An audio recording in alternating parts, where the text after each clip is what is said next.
ইসলাম যখন পৃথিবীর বিভিন্ন ভূখণ্ডে ঢুকে পড়েছে, গ্রিক দর্শন আমাদের ভিতরে ঢুকেছে, তখন ফিতনার কারণে খারেজিরাও বলে ওনারা তৌহিদপন্থী। কি পন্থী? আপনারা এটা জানেন? খারেজি যারা মুসলিম সম্প্রদায়ের মধ্যে, আজকের না তো, আগে বলতে আমার নবীর যুগ থেকে সাহাবায়ে কেরামের যুগে যাদেরকে খারেজি বলা হয়, তাদের নিজের নাম দিত আসহাবুত তৌহিদ, তৌহিদপন্থী। তাদের নিজের নাম কি?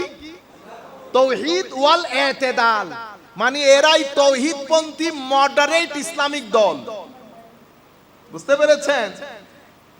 তো এখন এরও বলতেছে হক, শিও বলতেছে হক, রাফিজিও বলতেছে হক, মুরজিয়াও বলতেছে হক, জবরিও বলতেছে হক, কাদরিও বলতেছে হক, মুতাজিলাও বলতেছে হক। সেই সময় উম্মতে মুসলিমাকে বাঁচানোর জন্য, উম্মতে মুসলিমাকে বাঁচানোর জন্য যেন সমস্ত দলিল আদিল্লাগুলাকে একসাথে করে মেইন স্ট্রিম মুসলমানের আকীদা বাঁচানো হয়, সেই কারণে আবুল হাসান আশআরীকে স্বপ্ন যুগে আমার নবী বলেছেন, হাসান আমার দ্বীনের জন্য কিছু একটা করো। তিনবার উনি এই স্বপ্ন দেখেছেন। এই স্বপ্ন দেখার পরে বাকি ঘটনা আমি আর ডিটেইল বলছি না, এগুলো আকীদার ছাত্র হলে আলাদা বিষয়, কিন্তু এতটুকুন তো আপনাদেরকে জানতে হবে। সুন্নি হয়ে আমি যদি সুন্নির ইমাম না জানি তাইলে গন্ডগোল হয়ে গেছে না? আপনি যদি বলেন 100 বছর আগে, তো ওনারা বলবেন ও আপনার হিস্টোরি তো তাইলে 100 বছরের, ঠিক বলবে না? তা আপনি কোথাও যেতে পারবেন? সুতরাং এই হিস্ট্রি গুলো আপনাকে জানতে হবে। এগুলো ওয়াজ মাহফিলের মধ্যে বলা যায় না। ওয়াজ মাহফিলের মধ্যে এমনি এমনি করতে হয়, ঠিক কিনা বলেন এগুলা বলতে হয়, দুই সাইডটা রাজনৈতিক আলাপ করতে হয়, আরেকজনকে গুঁতা মারতে হয়। আপনারাও খুশি হয়ে যান, দেখছেন নিকো হুজুরে কি গরম বক্তব্য দিছে। আমি চাইতেছি, আমি অনেক দূর থেকে অনেক কষ্ট করে আসছি, কালকে রাতে ঘুমাই নাই। আমার এই মেসেজগুলো তরুণ 10টা ছেলে যদি বুঝে শিখে, এরা আমার মুবাল্লিগ, এরা তাবলীগ করবে। তাইলে আমি আপনাদেরকে যেটা বলছিলাম, ইমাম আশআরী রাদিয়াল্লাহু তাআলা আনহু, তখন উনি যেই শিক্ষকের ছাত্র ছিলেন সেই শিক্ষক ছিল মুতাজিলা। অনেক লম্বা কাহিনী, আমি ওদিকে না যাই। উনি শেষ স্বপ্ন দেখার পরে উস্তাদকে একটা প্রশ্ন করার পরে উস্তাদ যখন উত্তর দিতে পারে নাই, উনি সেই তারিখে বাগদাদের জমিনে নিজের পাঞ্জাবি খুলে বলেছে, আজকে আমি আমার ওই উস্তাদের সাথে আর নাই, তওবা করলাম। কি করলাম? তওবা করলাম। বাগদাদের জমিনে আশআরীকে তুলে দিয়েছেন আমার নবীর ইশারা, আর সমরকন্দের জমিনে আবু মনসুর মাতুরিদিকে তুলে দিয়েছেন। অথচ দুইজনের মধ্যে সাক্ষাৎ হয় নাই, কিন্তু যা আশআরী বলেছেন তা মাতুরিদি বলেছেন। যা আশআরী বলেছেন তা মনে হবে দুইজনের মধ্যে সাক্ষাৎ হয়েছে, কিন্তু সাক্ষাৎ হয় নাই। এই দুইজন আমাদের আহলুস সুন্নাহ ওয়াল জামাতের ইমাম। শাফিঈ, হাম্বলি এবং মালিকি, এই তিনজনের মধ্যে আশআরী আকায়েদের সংখ্যা বেশি। আর আমরা যারা হানাফি মাযহাব অনুসরণ করি, আকীদার ক্ষেত্রে আমরা ইমাম মাতুরিদিকে ইমাম মনে করি, কিন্তু ইমাম আশআরীও আমাদের ইমাম। তো এই মুহাদ্দিসদের জগতের মধ্যে যেমন হিস্টরি আছে, ফিকহের মধ্যে যেমন হিস্ট্রি আছে, আকীদার মধ্যেও সেরকম হিস্ট্রি আছে। আকীদার শত শত কিতাব রচিত হয়েছে। কেন রচিত হলো? এই যে আপনি আয়েশা বলতেছেন আল্লাহর হাত আছে, আপনি বুঝতে পেরেছেন? আমাদের ইমামগণ এসে বলেছেন যেটা আমার নবী সাহাবায়ে কেরামকে শিখিয়েছেন, সাহাবায়ে কেরাম তাবেঈনকে শিখিয়েছেন, সেই আকীদা আমাদের কাছে এসেছে, নাম হয়েছে আহলুস সুন্নাহ। মানে এখানে আমার নবীর সুন্নতের তালিম ওয়াল জামাআ, জামাতে সাহাবীর তালিম যেই জায়গায় পাবেন সেটার নাম আহলুস সুন্নতে ওয়াল। তাইলে সুন্নত মানে কি? আমার নবীর ট্রেডিশন, আমার নবীর মানহাজ, আমার নবীর নিয়ম নীতি। ওয়াল জামাত, ওয়াল জামা মানে কি? জামাতে সাহাবী। কারণ এটা একমাত্র দল যেটা আল্লাহর নবীর সকল সাহাবীকে সত্যের মাপকাঠি মানে। মুতাজিলার কাছে গেলে ওরা কিছু সাহাবীকে গালি দেয়, শিয়াদের কাছে গেলে কিছু সাহাবীকে গালি দেয়, খারিজিদের সাথে গেলে কিছু সাহাবীকে কি করে? বাদ দেয়। আলে রাসূল হযরত আলীকে বাদ দেওয়া, সাহাবীকে বাদ দেওয়া না? এটাই একমাত্র জামাত যেটা জামাত বলেছে। জামাত মানে সকল সাহাবীর জামাত। আপনারা নামের পেছনের ব্যাকগ্রাউন্ড বুঝতে পারছেন কেন আহলুস সুন্নাতে ওয়াল জামা? আহলুস সুন্নাহ মানে আমার নবীর নিয়ম, জামা মানে সমস্ত সাহাবীর নিয়ম। আহলুস সুন্নাতে ওয়াল জামাতে সাহাবী।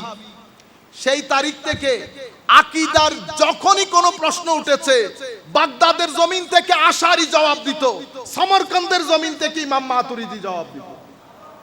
কোন সময়ের লোক? গত 100 বছরের না, 2.5 থেকে 350 হিজরির মাঝখানের লোক। ইমাম তাহাবি যখন আকায়েদে আহলে সুন্নাহ লিখছেন, এটা 2 থেকে 300 হিজরির মাঝখানের লোক। আর ফিকহুল আকবরের মধ্যে ইমামে আজম আবু হানিফা রচনা করছেন, উনি কোন হিজরি? উনি 1 থেকে 200 মানে মাঝখানে 80 হিজরিতে বোধহয় সোফার জন্ম, 180 হিজরিতে, অর্থাৎ 1 থেকে 200 হিজরির মাঝখানের লোক। আপনি বলতেছেন আমরা সবাই মুসলমান, সুন্নি, এগুলা এই দিনের এলো বলে। একজনকে আমি নিজের কানে শুনছি বলতে, কয় এগুলা বাংলাদেশ, ইন্ডিয়া, পাকিস্তানের। তো আমি একটা বই দেখালাম, হ্যাঁ, আকায়েদে আহলে সুন্নাতে ওয়াল জামা কিতাব রচিত হয়েছে কয়শো বছর আগে? 2 থেকে 300 হিজরির মাঝখানে। তাহলে আপনি বলতেছেন এটা শুধু বাংলাদেশ, ইন্ডিয়া, পাকিস্তানে? আমরাও মনে করি সেরকম, আমরাও মনে করি সেরকম না। আপনি যদি আপনার ইমাম ঐতিহ্য না জানেন, তাহলে তো আপনি সাধারণ মানুষের সামনে দাঁড়াইতেও পারবেন না। তখন যেই জায়গা থেকে আকীদা বিষয়ে প্রশ্ন এসেছে, দার্শনিকরা দর্শন দিয়ে বলেছে, আমাদের ফেরকায়ে বাতেলা যারা, তারা বিভিন্ন প্রশ্নের উদ্ভব করেছে, আহলুস সুন্নাহ ওয়াল জামাত জবাব দিয়েছে। ইমাম আশআরীর পরে ইমাম আশআরীর ছাত্ররা এসেছে, ইমাম মাতুরিদির পরে মাতুরিদির ছাত্ররা এসেছে, অতঃপর তাদের ছাত্র, অতঃপর তাদের ছাত্র। এটা আকায়েদের আলাদা একটা ধারাবাহিকতা। সেই ধারাবাহিকতার মধ্যে শত শত কিতাব রচিত হয়েছে। তো এখন বহির্বিশ্ব চায় আহলুস সুন্নাহ ওয়াল জামাত সম্পর্কে আপনাদেরকে কনফিউজ করার জন্য। ছেলেদের ভিতরে ঢুকিয়ে দিয়েছে, তুমি সুন্নি বলিও না, তুমি মুসলমান। ছেলেরাও বলতেছ কথা তো ঠিক, আমি মুসলমান। কেন? কারণ তারা চায় সত্যিকার ইসলাম থেকে ছেলেরা সরে যাক। এখন সবাই বলতেছে আইফোন, সবাই ফোনের দোকান খুলছে, ফোনের, টেলিফোনের দোকান, একটার চেয়ে একটা সুন্দর। কিভাবে বুঝবেন কোনটা আইফোন? আইফোন বুঝতে হবে না তো? যিনি আইফোনের দোকান খুলেছেন উনি উপরে লিখে দিয়েছেন আমারটা আইফোনের দোকান। কারণ সবাই বলতেছে ফোনের দোকান, সব তো ফোনের দোকান, আইফোন বুঝবেন কি করে? ওই এটার একটা হিস্টোরিক্যাল ব্যাকগ্রাউন্ড আছে। আমি মুসলমান, কোনো সন্দেহ নাই। আমেরিকাতে গেলে আমাকে জিজ্ঞেস করলে আমি কি সুন্নি বলি? আমি কি বলি? আমি মুসলমান। মুসলিম দুনিয়াতে যখন আমাকে জিজ্ঞেস করবে, আনতা মুসলিম জিজ্ঞেস করবে না, আমাকে জিজ্ঞেস করবে তুমি কোন স্কুলের মুসলমান, তখন আমি বলি কি? আমি সুন্নি স্কুলের মুসলমান। বুঝতে পেরেছেন? আচ্ছা, তো সুন্নি স্কুল হলে আপনার মাযহাব কি? দেখছেন ধারাবাহিকতা আছে না? তো আমি বলি আমারটা হানাফি। তরিকত পালন করেন? জি করি। তরিকতের স্কুল কোনটা? কাদেরি। সেটা আমেরিকাতে জিজ্ঞেস করে নাই। আপনি যখন আমেরিকাতে যাবেন, আপনাকে যদি জিজ্ঞেস করে আপনার দেশের বাড়ি কই, ওয়ার আর ইউ ফ্রম, কোন দেশ থেকে, আপনি বলবেন আমি কিশোরগঞ্জ থেকে। সে চিনবে কিশোরগঞ্জ, তখন বলবেন বাংলাদেশ। তখন কি বলবেন? বাংলাদেশ। ঢাকাতে যদি জিজ্ঞেস করে ওয়ার আর ইউ ফ্রম, আপনি কোন জায়গা থেকে, আপনি বলবেন আমি বাংলাদেশ থেকে স্যার। ওরে বেটা, বাংলাদেশে তো আসো, বাংলাদেশের কোন জায়গা থেকে? তো কি বলবেন? কিশোরগঞ্জের। এবং কিশোরগঞ্জের থানায় জিজ্ঞেস করতেছে তুমি কোন জায়গার, আপনি বলতেছেন আমি কিশোরগঞ্জের। ওরে বাপ রে বাপ, থানার ভিতরে তোমারে জিগাইতেছি বেটা তোমার গাঁও বলো, বাড়ি বলো কোন জায়গার। তো এই আস্তে আস্তে আস্তে আস্তে নিচের দিকে আসতেছে না? সেরকম আমি তো জানি আমরা মুসলমান। কোন মুসলমান আপনি? সুন্নি মুসলমান। এখন এটা আজকের উত্তর না, গত 1300 বছরের উত্তর। আপনি 1300 বছরের উত্তরে আজকে কোন স্মার্ট মুসলমান আসলেন? আপনারা বুঝতে পেরেছেন? আপনি আজকে এসে যদি বলেন হুজুর আমি কিশোরগঞ্জ মানি না, কুমিল্লা মানি না, আমরা বাংলাদেশী, হইবনি?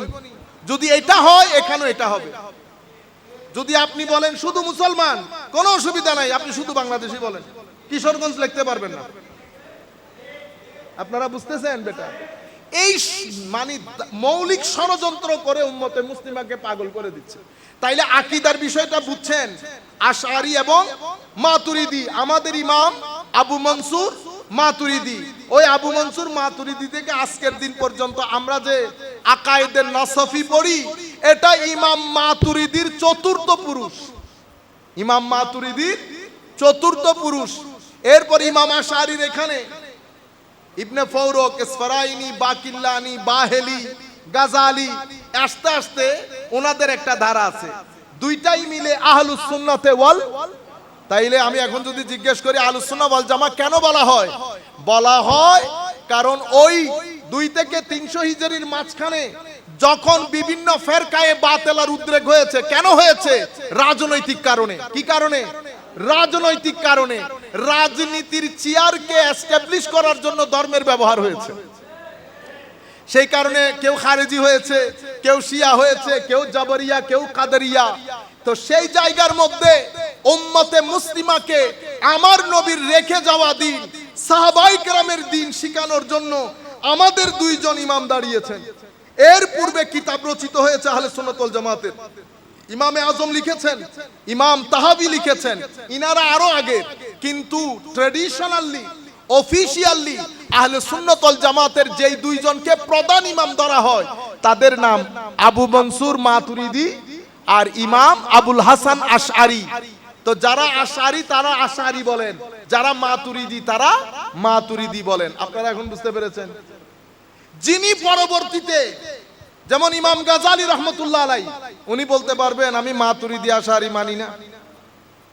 আপনি এই 2 জনকে সামনে রেখে কথা বলতে হবে, কারণ উম্মত এই 2 জনকে ইমাম, আকীদার ইমাম হিসেবে মেনে নিয়েছে।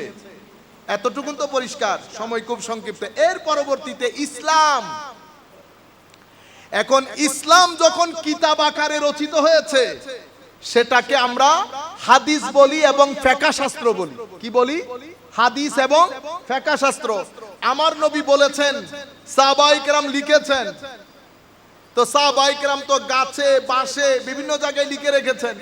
পরবর্তীতে আমাদের ইমামরা সেটাকে কাগজে লিখেছে।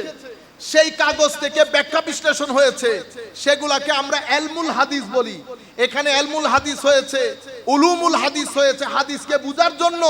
এখন আপনি বলতে পারবেন, যখন দেখে এখানে আল্লাহ রাসূলের শান বর্ণিত হয়েছে, হাদিসটা দঈফ। হাদিসটা কি? দঈফ।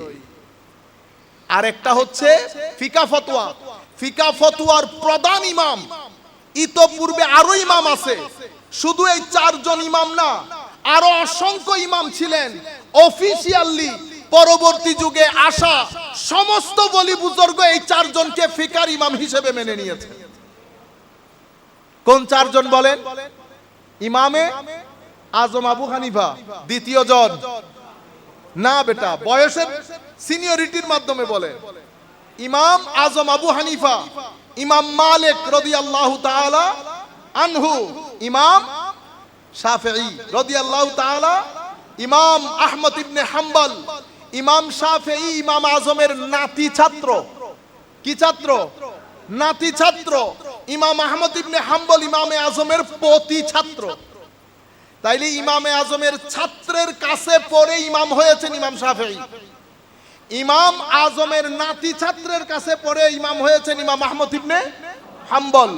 ইতোপূর্বে অসংখ্য ইমাম ছিলেন, কিন্তু এই 4 জনের উপর উম্মতে মুসলিমার সমস্ত ইমাম, ফিকহের ইমাম, হাদিসের ইমাম, আকীদার ইমাম, তাফসীরের ইমাম, তাসাউফের ইমাম, এই ব্যাকরণের ইমাম, ক্লাসিক্যাল সায়েন্সের ইমাম, সবাই মিলে এই 4 জনকে মাযহাবের ইমাম হিসেবে গ্রহণ করেছে। কোন সনে? 200 বছর আগে, 300 বছর আগে না। ইমামে আজম তাবেঈ। ইমামে আজম কি? তাবেঈ। তাইলে ইমামে আজম তাবেঈ হলে ইমাম আবু ইউসুফ, ইমাম মুহাম্মদ, ইনারা তাবেউত তাবেঈ। তাবেউত 3য় জেনারেশন। ইমাম শাফিঈ 4র্থ জেনারেশন।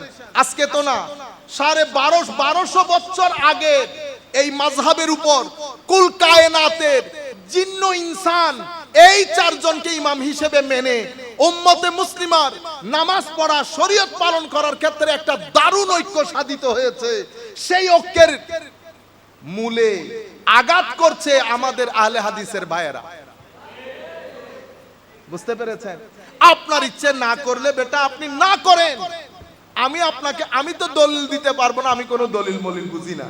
আমি আপনাকে বলতেছি গত 1200 বছরের জিন্ন ইনসানের ইমামগণ, সাধারণ মানুষের কথা বলতেছি না, জিন্ন ইনসানের ইমাম, সেটা ফিকহের ইমাম, তাফসীরের ইমাম, হাদিসের ইমাম, তাসাউফের ইমাম, তরিকতের ইমাম, ব্যাকরণের ইমাম, সমস্ত ইমাম, রাষ্ট্রপ্রধান, মুজাহিদিন সবাই মিলে এই চারজনকে কি মেনে নিয়েছে?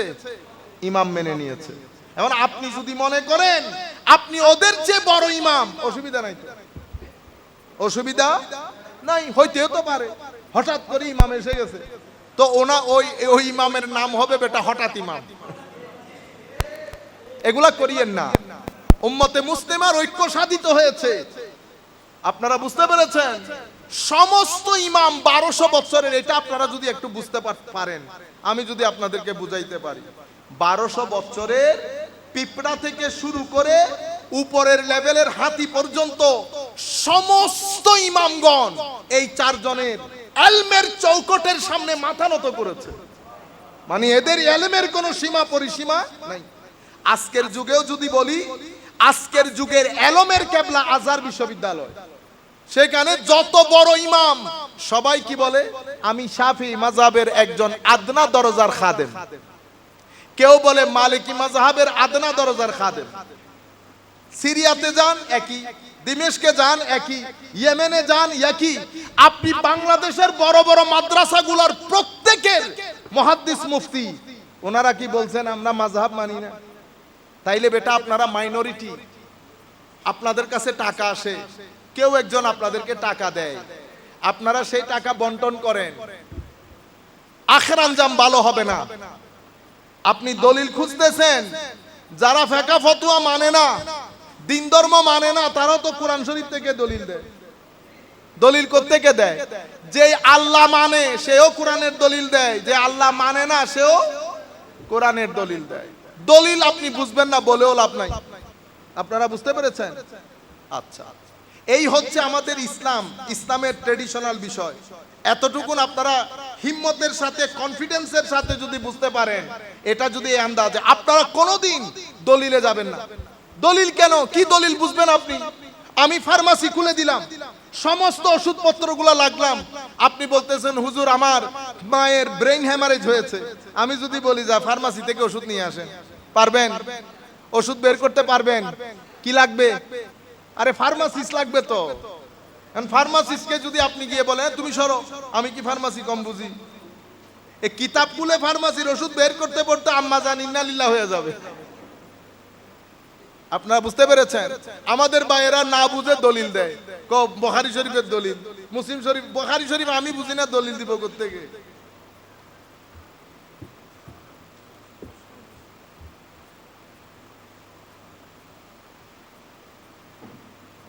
তাহলে এ হচ্ছে ইসলাম, এটা হচ্ছে ঈমান। এর পরের অংশের নাম কি? ইহসান। ইহসান কাকে বলে? ইহসান হচ্ছে আপনার ভিতরের জগতের মধ্যে একটা জায়গা থেকে ডিপারচার করতে হয় আরেকটা জায়গায় অ্যারাইভালের জন্য। কিছু জায়গা ছেড়ে দিতে হবে, কিছু জায়গায় ঢুকতে হবে। আমার আল্লাহ বলছেন তোমাদের ভিতরে একটা মাংসের টুকরা আছে, সেটা ঠিক হলে তুমি ঠিক, সেটা বেঠিক হলে তুমি বেঠিক। আমার আল্লাহ কোরআনে পাকের মধ্যে বলছেন ওয়া আম্মা ওয়া নাফসি ওয়া মা সাওয়াহা ফাআলহামাহা ফুজুরাহা ওয়া তাকওয়াহা কদ আফলাহা মান যাক্কাহা। তাইলে আমাদের সফল হওয়া নির্ভর করছে কিসের উপর? আমাদের ভিতরের জগতের মধ্যে আমার আল্লাহ কি কি দিয়েছেন? ডিজায়ার, শাহাওয়াতে নাফসানিয়া, লাস্ট, লোভ, অহংকার, হিংসা, অশ্লীলতা, হারামখোরি, কৃপণতা, সব এখানে দান করেছেন, ঠিক না? আরেকটা কলব বাতেন, রু দান করেছেন। তো আমার ভিতরের মধ্যে গ্রাম দুইটা, এক গ্রাম থেকে বের হতে হবে, আরেক গ্রামে ঢুকতে হবে। নফসের গ্রাম থেকে বের হয়ে কলবের গ্রামে যদি আমি ঢুকতে না পারি, নামাজ রোজা সহ আমাকে জাহান্নামে যেতে হবে। কেন? কারণ কোরআনে পাকের মধ্যে আমার আল্লাহ, হাদিসে পাকের মধ্যে রাসূলুল্লাহ সাল্লাল্লাহু আলাইহি ওয়াসাল্লাম বলেছেন, যার ভিতরে এতটুকু অহংকার আছে সে জাহান্নামে যাবে। বলে নাই? তাইলে নামাজ আছে, আকীদা আছে, কিন্তু অহংকারের কারণে কোথায় যাইতে হচ্ছে? জাহান্নাম। আমার নামাজ আছে, আবার হিংসা আছে। আমার নবী হাদিসে পাকের মধ্যে বলেছেন, আগুন যেমন কাঠ পুড়ে ফেলে, ঠিক সেভাবে হিংসা আপনার আমল পুড়ে ফেলে।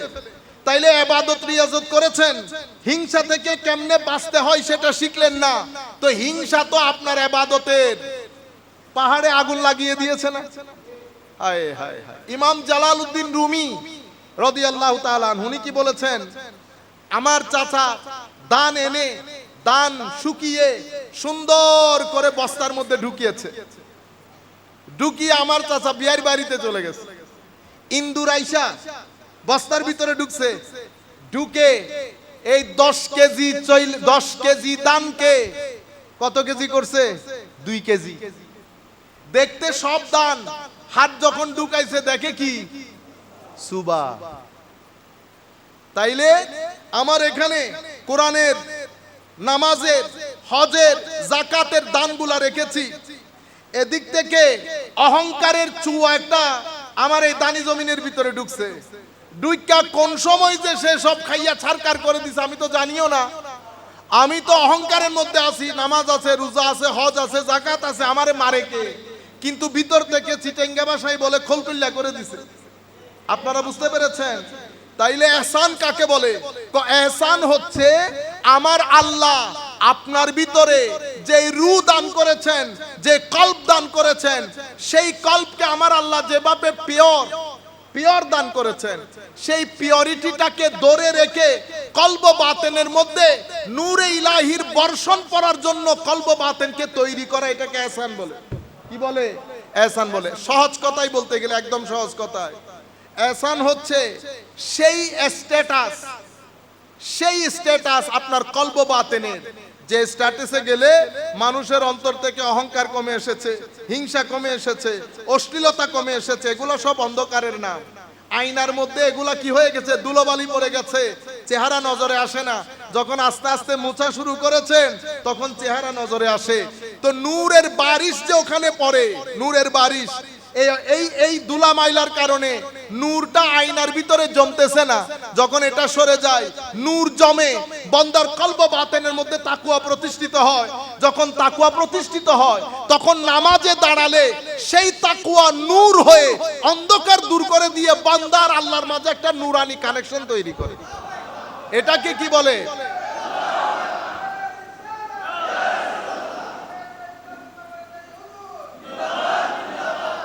এখন আপনারা বুঝতে পেরেছেন? তাইলে দ্বীনের মধ্যে অঙ্গ কয়টা? 3টা। ঈমান, ইসলাম, ইহসান।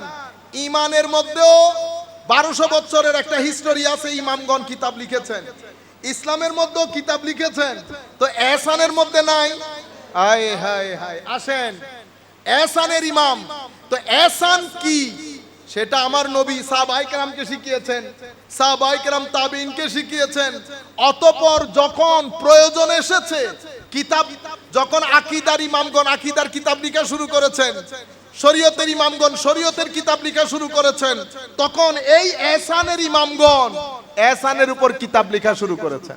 সেই কিতাবগুলোকে আমরা তাসাউফের কিতাব বলি। কিসের কিতাব? তাসাউফের কিতাব। তাসাউফের কিতাব রচিত হয়েছে ইমাম শাফেঈ, ইমামে আজমের কোন ছাত্র বলেছি? নাতি ছাত্র। তাসাউফের কিতাব লিখছে কিনা? লিখছে। কিতাবুজ যুহদে ওয়ার রাকায়েক। আপনারা বুঝতে পেরেছেন? এর পরবর্তীতে উনারও সিনিয়র ইমাম আব্দুল্লাহ ইবনে মুবারক, কার ছাত্র? ইমামে আজমের ছাত্র না? হ্যাঁ, উনিও লিখেছেন কিতাবুজ যুহদে ওয়ার রাকায়েক। কিন্তু অফিশিয়ালি তাসাউফের কিতাবের মধ্যে অফিশিয়ালি আমরা যদি 3 যুগ ধরি, 3 যুগ সুফিয়ায়ে কেরামের, প্রথম যুগের সুফিয়ায়ে কেরাম কারা? যাদের সাথে তাবেউত তাবেঈনদের পিঠ লাগানো, ইনারা কারা? ইনারা হায় হায় হায় ইমাম সাহাল তুস্তারি, ইমাম হারেস আল মুহাসিবি, ইমাম বাইজিদ বিস্তামি, ইমাম বগদাদি। পুরা নাম কি বলেন?